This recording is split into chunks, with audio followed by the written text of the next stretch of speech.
Grécia Antiga. O berço da civilização ocidental. Por mais de 1000 anos, esse povo forte e carismático desenvolveu os mais avançados feitos tecnológicos que o mundo já vira. So you have the appearance of a new generation of thinkers.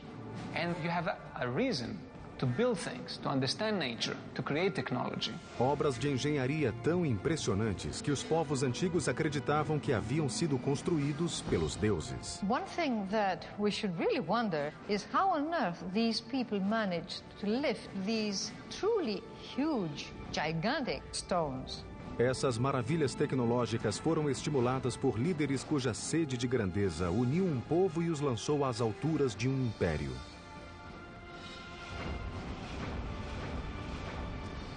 Mas essa brilhante explosão de cultura e criatividade sucumbiria vítima de batalhas ferozes que lançaram irmão contra irmão. Duelos mortais que levariam ao fim de uma era de ouro.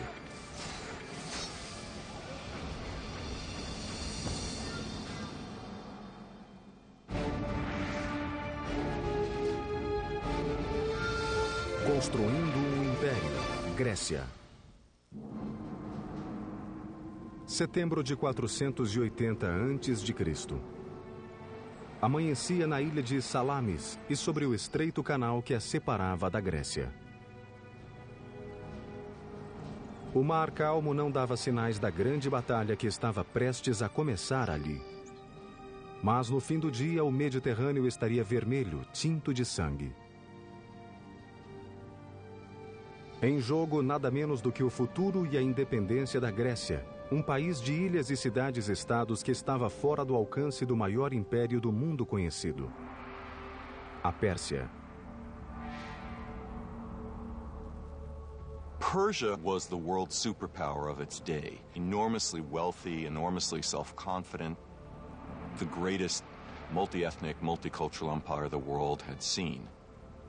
No horizonte, uma força invasora de proporções épicas.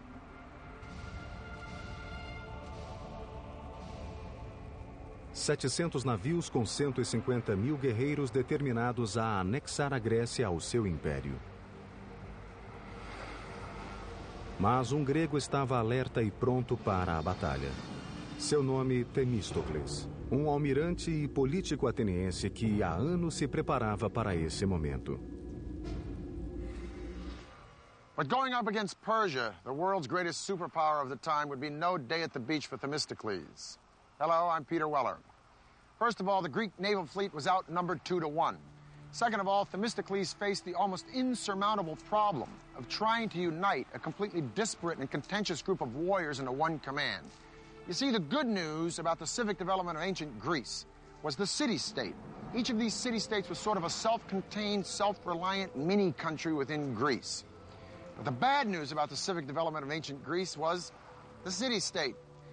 Because inasmuch as each of these city-states sort of spoke the same lingo, worshipped the same gods, there was really no sense of a national unity, and their only priority was their own particular regional and cultural agenda. At best, they didn't get along. At worst, they were violently at each other's throats. Se existia alguém que podia unir os atenienses, esse alguém era Temístocles. Um homem que não vinha da aristocracia e não se envergonhava que seus conterrâneos soubessem disso. He was always an outsider, and he saw himself as an outsider, and he prided himself on his lack of polish. He said that he might not know how to tune a lyre or to sing well, but he knew all you needed to know to make a city great and free. Não era a primeira vez que Temístocles enfrentava os persas. 10 anos antes, uma força persa menor invadira a Grécia pela primeira vez e lutara contra os atenienses e seus aliados na cidade de Maratona. Agora Temístocles levaria aquela experiência para Salamis e concentraria sua estratégia em uma falha que ele detectara na máquina de guerra persa, a marinha. He understood that the water was not the Persians' natural element. Persia was a land power. In fact, Persian religion considered salt water to be demonic. Temístocles queria que os gregos construíssem uma marinha diferente de tudo o que o mundo já vira. O trabalho começou imediatamente em um ritmo intenso para construir uma frota de 200 triremes, o navio mais mortífero do mundo antigo. Trireme's about 130 feet long. It's light and sleek, and it's tipped with a wooden ram covered in bronze at the water level, and that is the offensive weapon of the trireme.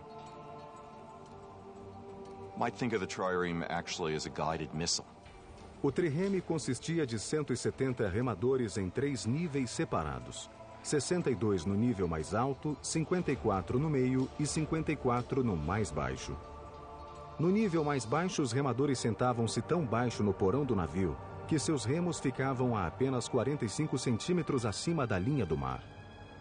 So you have a ship, a wooden ship, that is powered from the oars. It can go up to 8 knots, or 9 knots, which is an amazing speed for the ancient world. And it can attack like a missile.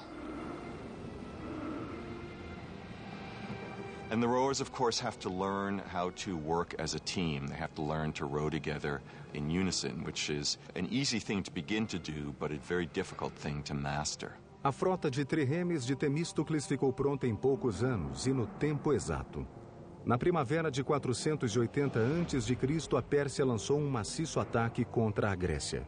Temístocles sabia que a frota persa era maior que o conjunto da frota grega na proporção de 2:1. Então ele engendrou um plano simples, mas ardiloso para manter os gregos unidos e nivelar as forças. He had to turn a disadvantage into an advantage, the fact that he had fewer ships than the Persians. So he had to lure the Persians, if you like, into such a battleground that they could not advance the whole ranks. So he can actually concentrate their power and strike it. So the best place that he could do that was at the Straits of Salamis. Temístocles engendrou um ardil para atrair a frota persa aos estreitos de Salamis. Themistocles was a very cunning man, a great trickster.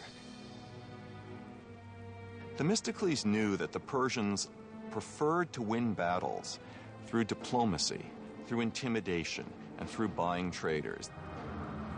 Na véspera da batalha, ele mandou um serviçal de confiança para o campo persa. O serviçal fez o papel de traidor, contando ao rei persa que os gregos estavam desorganizados e que se os persas enviassem seus navios à noite, poderiam surpreender a marinha grega pela manhã. Os persas morderam a isca. And so at dawn, the Persians discovered to their shock that the Greek fleet, instead of being about to flee, was getting into battle formation, and that they, the Persians, would have to fight. So it was a perfect setup of a battle by Themistocles.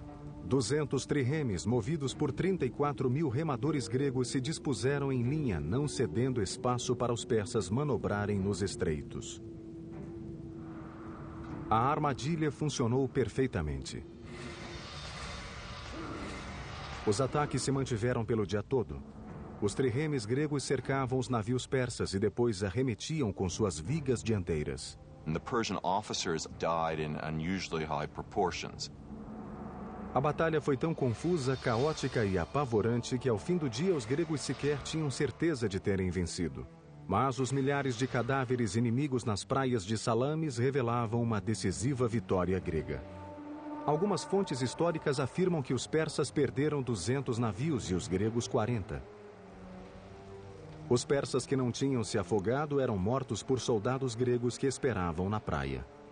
Had the Greeks not won the Battle of Salamis, the Greek civilization, or ancient Greece, its values that we all share in our today's world, may never have been there.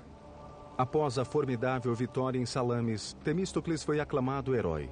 Mas suas ambições pessoais começaram a fazer crescer o ódio de seus muitos inimigos políticos. Foi só uma questão de tempo até que a cólera da Assembleia transbordasse. Athens at this time had a practice called ostracism, an annual unpopularity contest, in which the people would vote for the politician who they felt was most disruptive, most dangerous to the political process, and they would exile him for 10 years. Em 471 a.C., Temístocles foi condenado ao ostracismo. Por uma assombrosa ironia, foi obrigado a pedir abrigo ao inimigo que tanto se esforçara para derrotar. Ele nunca mais viu Atenas. Amazingly, he was forced to flee to Persia itself, where he found refuge, and he ended his life speaking Persian, working as an administrator for the Persian king, helping the Persians govern Western Asia Minor. Temístocles desempenhara seu papel em uma épica história de poder e de conquistas que se inspirara em um passado glorioso. Os lendários contos sobre deuses e heróis narrados em épicos como a Ilíada e a Odisseia. As histórias podem ser mitos, mas as conquistas desses ancestrais gregos foram reais e ainda hoje se mantêm.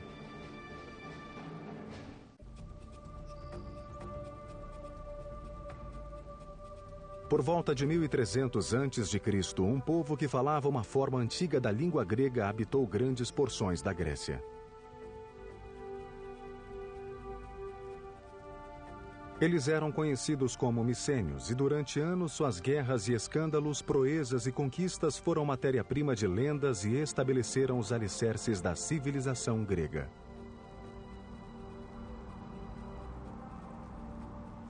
Micenas, a capital, era rodeada por uma cidadela maciça construída ao longo de 150 anos.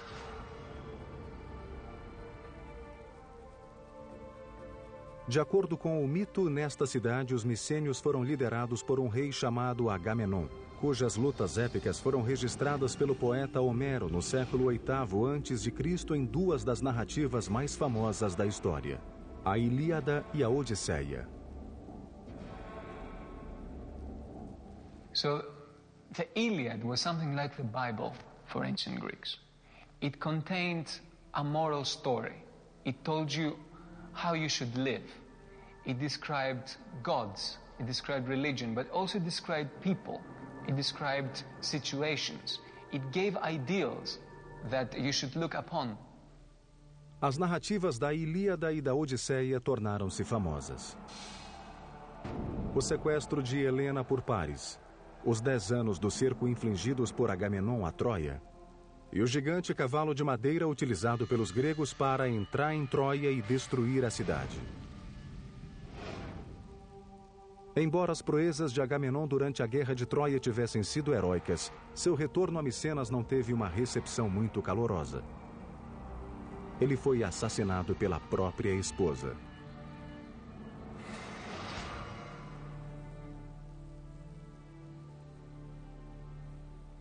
Scholars have debated for centuries whether or not Homer actually penned the Iliad and the Odyssey, or whether he just collected the folk tales of song, or whether he had anything to do with them at all.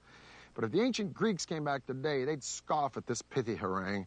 Because of the ancient Greeks, Homer wasn't just some top 40s folk singer, nor was he the best-selling hack writer of some piece of pulp fiction. Homer was an historian.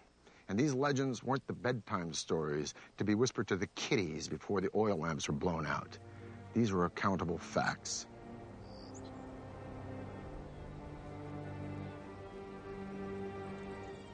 This is what is left of Mycenae, the capital city of which Homer writes, and where many, including me, would like to believe that Agamemnon really ruled.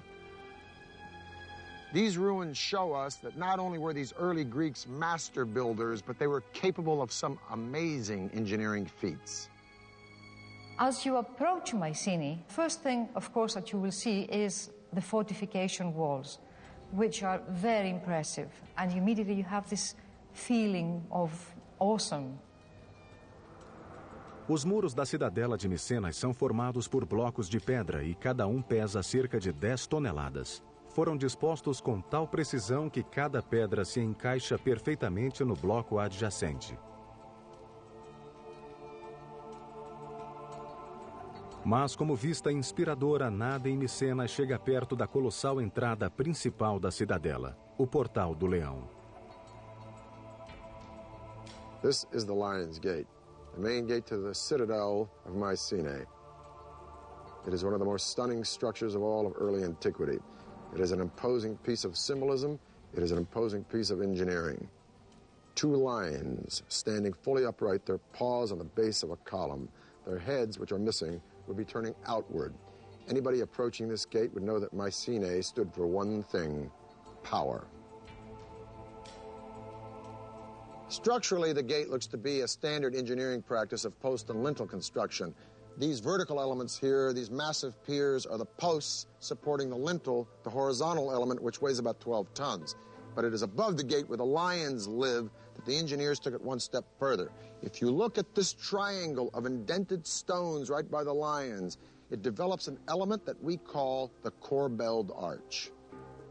Suppose you have these 4 stones, and instead of piling them up, you try to create an opening from that side, and you steal a little bit of space by putting them this way. This is cobbling. If we are a little bit more ambitious, because this is not sufficiently large, and we try to displace further these stones, still in cobbling, then we are running this risk that this is falling down. So what is the little trick? It's simple.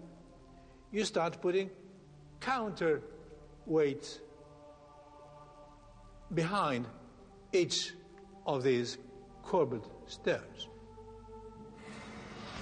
Now, this triangle, first of all, we should say that this is a true Mycenaean innovation. This is something that we see for the first time, most probably worldwide. So in that sense, we are looking at something that's very innovative, very new. Os engenheiros micênios levaram o arco avançado passo além. Eles aplicaram a ideia para criar um revolucionário espaço interior com uma cobertura chamada abóboda. A cobertura era utilizada em apenas um tipo de construção: túmulos. Como os egípcios, os micênios construíram estruturas extraordinárias para abrigar seus líderes mortos. Esses túmulos chamavam-se tóloi. Suas construções partiram de algo que os engenheiros micênios nunca haviam feito. I mean, the circular form is completely absent in the architectural minds of the Mycenaeans. The Mycenaeans work with straight lines and right angles. So the circle is just for this kind of structure. So that makes the impression and the symbolism of the circle as related to death even stronger. Construir tóloi era gigantesco empreendimento de engenharia. O primeiro passo era cavar a lateral de uma colina. So they dug this trench, and this trench would form the dromos, which means in Greek road or way. In this case, it's a walkway to the tomb, and it's flanked on each side by these beautiful almond stones set in lengthwise and edgewise.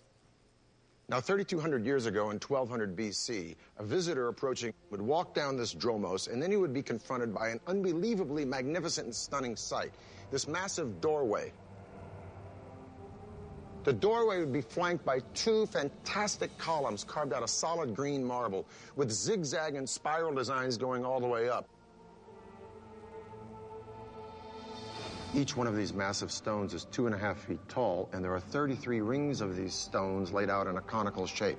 Now, each layer of stone is laid over the lower one in a sort of protruding fashion. That's what we mean by the corbelled style. And then they're shaved down to make it all very smooth. In order for this structure to be stable, you need a constant pressure from outwards inwards, very much like a barrel where you need this band, this metallic band around to keep the rings together. This pressure comes from the addition of earth. As they build, they add earth from around, and quite a lot of earth, and there comes a point when they have finished the beehive structure inside. At the same time, they have built a whole earthen mound on top. Por volta de 1100 anos antes de Cristo, essa civilização grega se desintegrou e desapareceu repentina e misteriosamente. There's lots of theories about that. I think the most dominant one is new tribes, new barbarian tribes came from the steppes, and they attacked the civilizations of Egypt, they attacked the civilization of Mesopotamia, causing disruption in the trade routes. That became their fall. Com a queda de Micenas, a Grécia entrou na Era das Trevas. Por 4 séculos, sua cultura caiu em profundo torpor. Então, no 8º século antes de Cristo, as cidades-estados autonomamente começaram a se desenvolver e a florescer. cada qual forjando sua própria identidade e competindo por superioridade econômica, militar e tecnológica. Uma ilha grega em particular, Samos, veria a construção de um dos feitos de engenharia mais impressionantes do mundo antigo, movendo montanhas para levar água ao povo.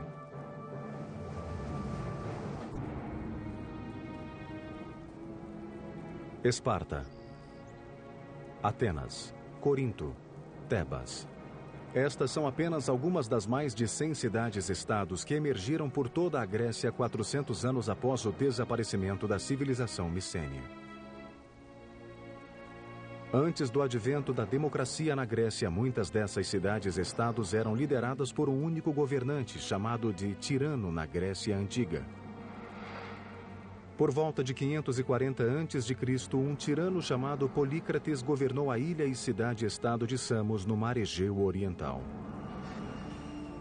He was quite a player on the international scene. He made tactical alliances, not just with the Persians, but also, for example, with the Egyptians. He was an ambitious figure. Polícrates viu que o caminho para o poder de uma ilha como Samos era pelo mar. Ele construiu uma frota de 100 triremes, aterrorizando as cidades-estados vizinhas e taxando navios que passavam pela região. Under Polycrates, Samos, his home island, became the dominant sea power, and that was the basis of his wealth and power. Com sua riqueza recente, Polícrates construiu muros defensivos em torno da capital e se lançou a resolver um problema que atormentava muitas cidades no árido clima mediterrâneo: água potável. Samos was a very, very important and powerful city. They were needing a lot of water and they were short of water. Havia uma nascente abundante, mas ficava a 274 metros no Monte Castro. Polícrates e seus engenheiros tinham que imaginar o modo de ligar a cidade à fonte. Construir um aqueduto em torno da montanha não era uma opção. You could construct a water supply system around the mountain, but the first thing a besieging enemy would do to cut off that water line, and there you are with your wonderful fortification, with your wonderful new walls, and you're drying out. A solução requeria algo fora do comum. Polícrates procurou um engenheiro chamado Eupalinos. Este veio com uma solução que literalmente significava mover uma montanha, um túnel que atravessasse o Monte Castro. Seria um projeto enorme e extenso. The time needed for such tunneling should be enormous. Therefore, the decision was taken to drive tunnels from both sides. This is a mathematical and a technical problem. Como os engenheiros da atualidade fizeram sob o Canal da Mancha, Eupalinos cavou túneis dos dois lados da montanha para que se encontrassem no meio. Para tanto, teria de se certificar que cada túnel começasse na mesma altura nos lados opostos da montanha. Os túneis também tinham que coincidir no plano horizontal. Caso contrário, eles passariam um ao lado do outro como navios na noite. Sem equipamento sofisticado de exame topográfico, era um notável desafio de engenharia.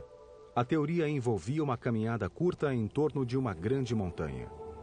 Simulando um caminho da fonte para a cidade em curtas linhas perpendiculares, Eupalinos podia medir cada pequena extensão para calcular dois lados de um triângulo retângulo. Com dois lados do triângulo conhecidos, a hipotenusa era o caminho do túnel através da montanha. O que tornava esse prodigioso feito de engenharia ainda mais impressionante é que envolvia não só um túnel, mas dois. O túnel principal foi cavado a uma altura e largura de cerca de 2 por 2 metros, para ser usado apenas como espaço de trabalho para cavar um segundo túnel adjacente e abaixo do principal e que serviria como aqueduto. O túnel de trabalho foi cavado em terreno plano e o do aqueduto na lateral e abaixo daquele. Esse segundo túnel precisava ter um leve declive que permitisse o fluxo suave da água em direção à cidade. O risco de vida era permanente naquelas escuras e perigosas entranhas da montanha. Once they were in the mountains, the difficulties must have been paramount because rock may be moving in unpredictable ways. Water may all of a sudden splash up and cause havoc. This was probably a constant danger. Apart from that, it was dark and needed to be illuminated, and you needed to constantly know where you are in order to keep your line straight. Após pequenos ajustes, as duas equipes se encontraram na metade do caminho, quase que exatamente onde Eupalinos originalmente determinara. Os pisos dos dois túneis se conectaram com apenas 60 centímetros de diferença, uma discrepância de menos de 1% do comprimento de 1.066 metros do túnel. Esse impressionante feito de engenharia pode ter sido o momento luminoso do reinado de Polícrates, mas sua sorte política não seria tão brilhante.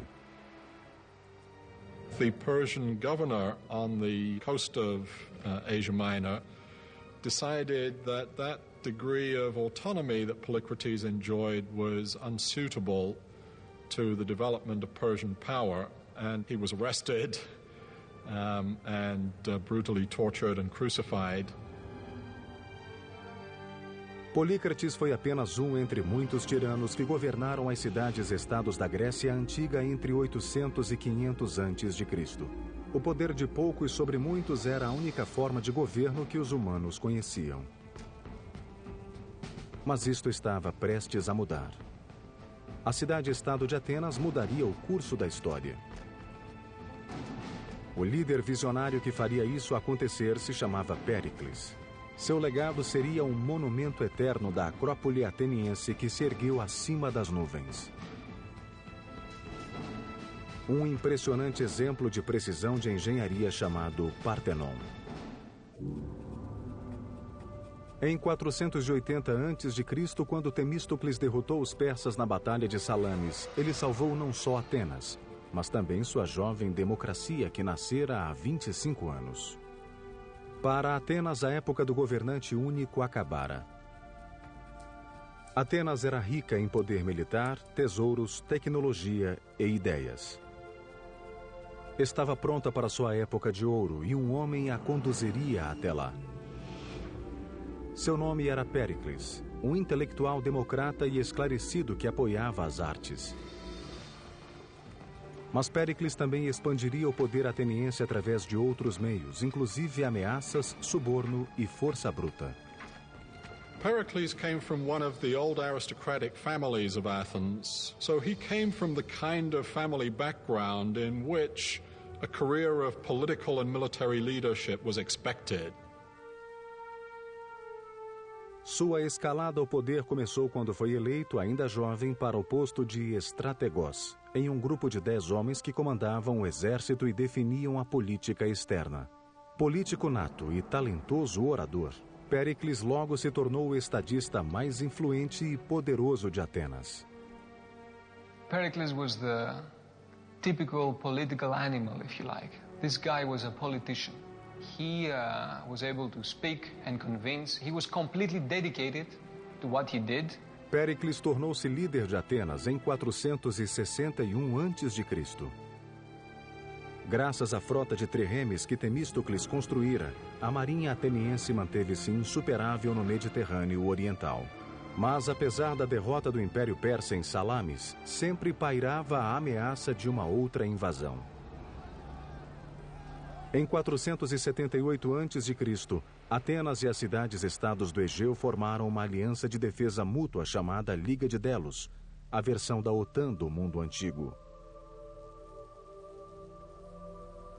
By 450 BC, Athens has become the undisputed leader of the Delian League, which is nothing more than a money faucet for the city-state. But Pericles, as undisputed leader of Athens, finds ways to put this money to the best possible use by building massive public structures that best reflect the grandeur and magnificence of Athens. Now, legend has it that Poseidon, god of the sea, and Athena, goddess of wisdom, each came to the Acropolis to compete for the patronage of the city, the outcome to be decided by the inhabitants. Poseidon struck the ground with his trident, and up popped a spring. Athena struck the ground with her spear, and up came an olive tree, which not only suggested sustenance for the Greeks, but a possible outlet for a commercial venue. Thus, Athena became the patron goddess of the city. Over the centuries, there were several temples to Athena, most of them destroyed. But we leave it to Pericles to give the world the most remarkable piece of architecture in all of Greek antiquity, the Parthenon.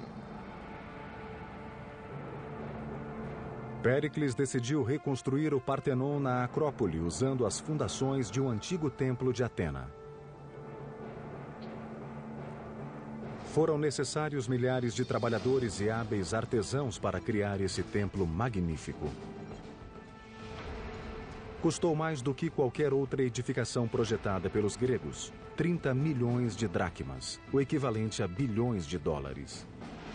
That's an amazing amount, but keep in mind that was a huge state enterprise. A construção do gigantesco projeto começou em 447 a.C. O Partenon deveria ter 2/3 de um campo de futebol. Suas dimensões externas, 70 metros de comprimento por 31 de largura. O primeiro desafio foi retirar o mármore de uma pedreira na montanha a 16 quilômetros.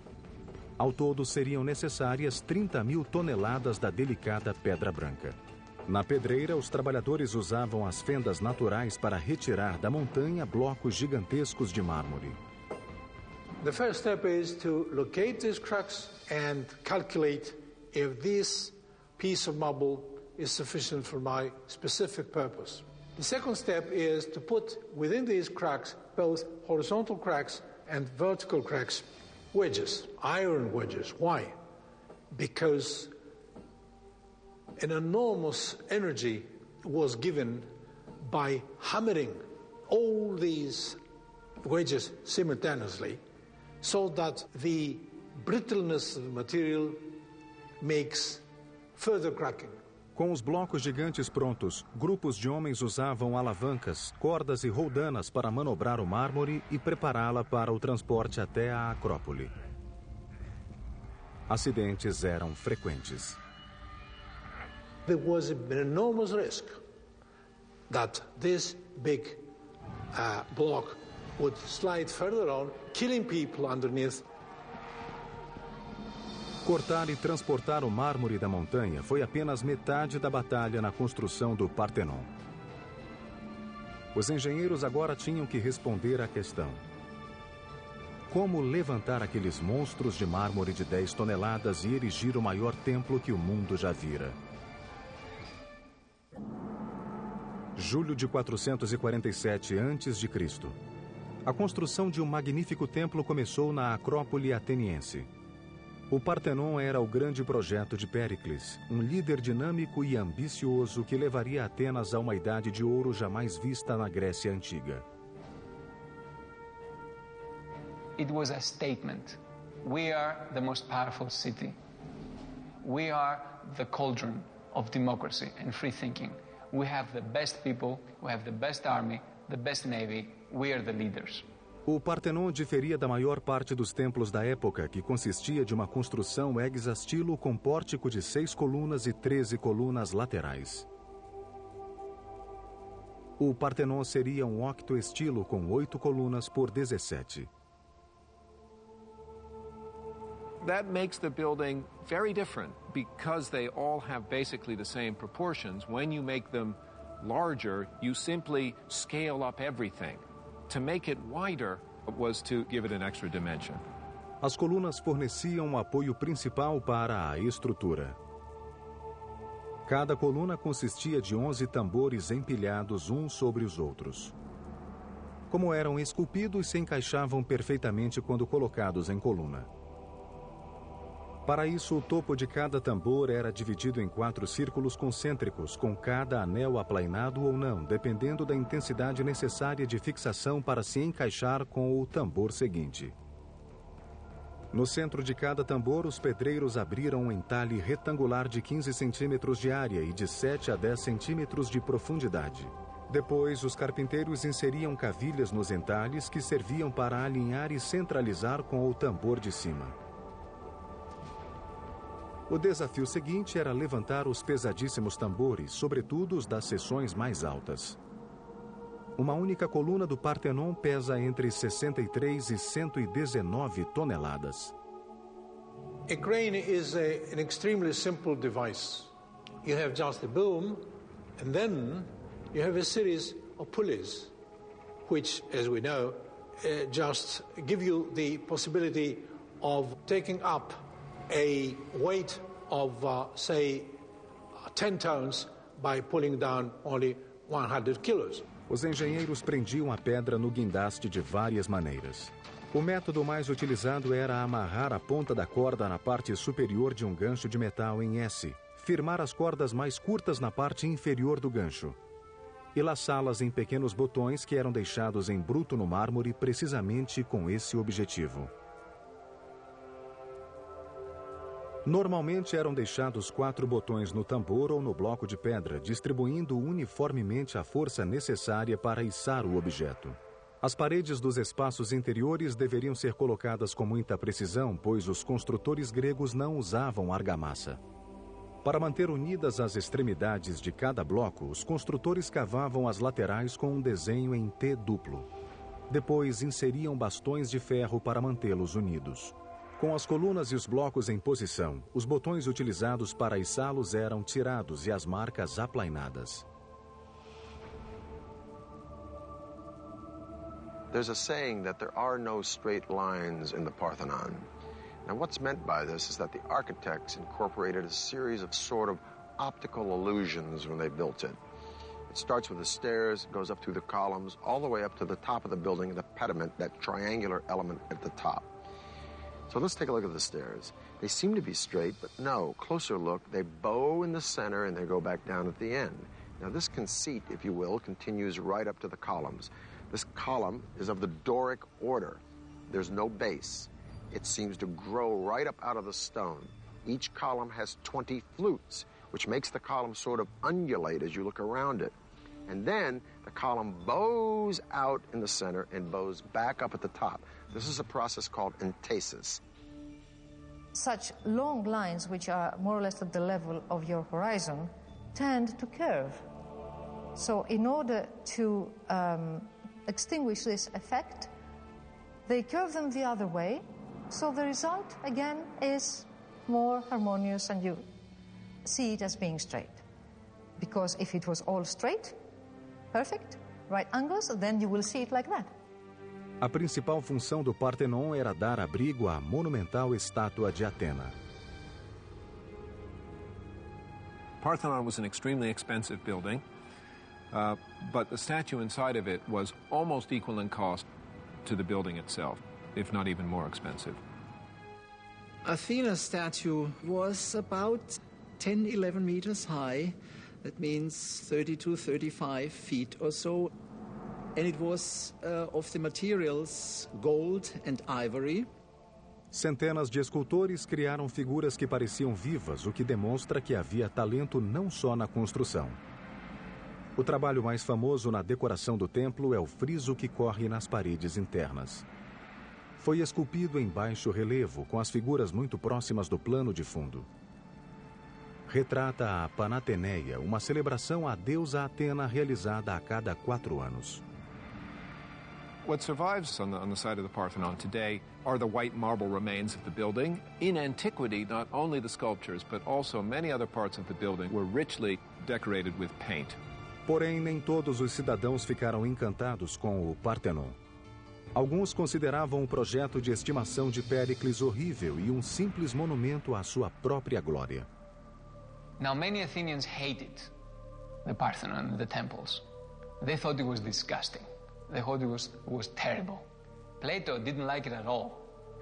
For many Athenians, when they saw in their holiest of holies, if you like, those new buildings coming up, buildings that had incorporated novelties, buildings that were making a break from the past. Os murmúrios de descontentamento em Atenas não se limitavam ao Partenon. Como Péricles continuava a expandir o domínio de Atenas, seus rivais começaram a conspirar contra ele.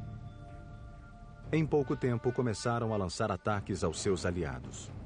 No topo da lista estava uma mulher bonita e culta chamada Aspásia, membro da elite da casta Hetera e companheira de Péricles. Hetairai were high-class courtesans, often compared, for example, to geishas in Japanese culture. Hetairai moved in the top circles in Athenian and Greek cultural life. Em Atenas, as mulheres deviam se submeter ao domínio dos homens, mas Aspásia era a exceção à regra. Péricles a tratava como igual, e sua companheira rapidamente se tornou parte da elite ateniense. But they became a well-known couple, and to the sort of astonishment and some scandal of the Athenian people, Pericles was even to be seen actually kissing Aspasia publicly. And of course, public displays of affection were not anything that one expected to see in classical Athens. Em 432 a.C., após quase 15 anos de construção, o Partenon foi finalizado. Essa homenagem a Atena fez o que Péricles queria: divulgar o poder de Atenas para o mundo. Ironicamente, a supremacia que o Partenon simbolizava já estava em declínio. E Esparta, o inimigo de longa data de Atenas, em ascensão.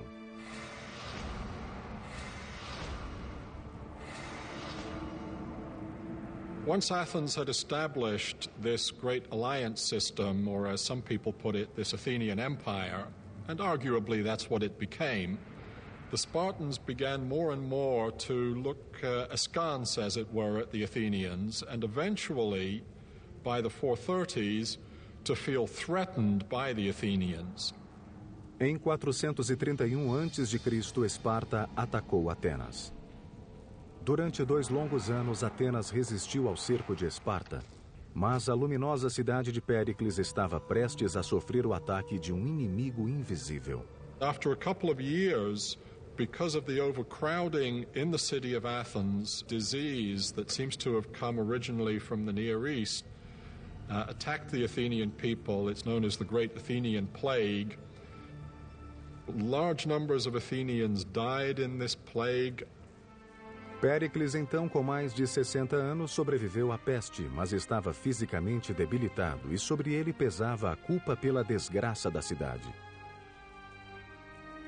Em 429, com a peste e a guerra eclipsando sua amada cidade, Péricles morreu.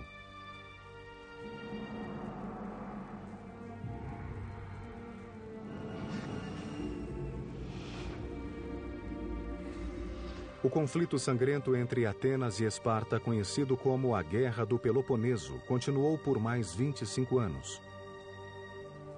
Até que em 404 a.C., Atenas sucumbiu. With the end of the Peloponnesian War, the time of Pericles and the dominance of Athens was over. Great marvels of Greek culture and Greek engineering would live on. And the irony was that the two men, the two purveyors of the fantastic legacy of classical age of Athens, were not Athenians at all. The names of these two men would be synonymous not only with conquest, but with Hellenism, the spreading of the Greek ideal of culture and value throughout the world right on up to our own modern day. These two men were Philip II of Macedonia and his son, a man who would be the envy of every single general and emperor from Julius Caesar to Napoleon to George Patton. A man who would traverse most of his known world in his short 33 years, that student of Aristotle and self-proclaimed God, Alexander the Great. I'm Peter Weller for the History Channel.